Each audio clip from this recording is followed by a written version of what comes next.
Le cœur est le principal organe du système cardiovasculaire. Ce muscle, par ses battements, pompe sans relâche le sang pour l'envoyer dans le reste du corps. Les artères coronaires alimentent le cœur proprement dit en lui apportant l'oxygène et les éléments nutritifs dont il a besoin pour fonctionner efficacement. Les globules rouges, les globules blancs ainsi que d'autres substances circulent librement à destination du cœur et d'autres parties du corps.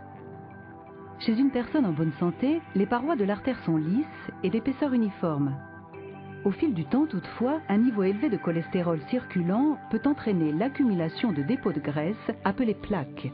Au fur et à mesure qu'elle se dépose, une plaque peut durcir et entraîner un rétrécissement de l'artère ainsi qu'une diminution de sa souplesse, un état pathologique dénommé athérosclérose.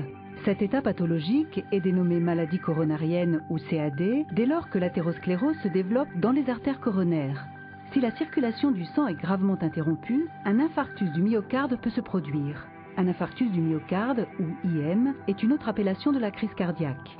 Si l'obstruction d'une artère coronaire est supérieure à 70%, le risque de crise cardiaque augmente. Le risque a toutes les chances de se concrétiser lorsqu'une plaque obstrue totalement une artère coronaire. Une maladie coronarienne contribue aussi à l'augmentation du facteur de risque d'infarctus du myocarde par le développement d'un caillot de sang.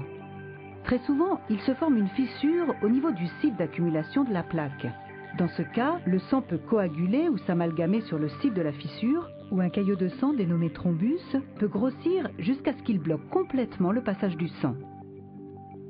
L'étendue des dommages subis par le cœur durant un infarctus du myocarde dépend de la gravité et de l'emplacement de l'obstruction, ainsi que de la rapidité d'administration d'un traitement médical. Heureusement, il existe de nombreuses manières de prévenir l'athérosclérose et de faire diminuer le risque de crise cardiaque.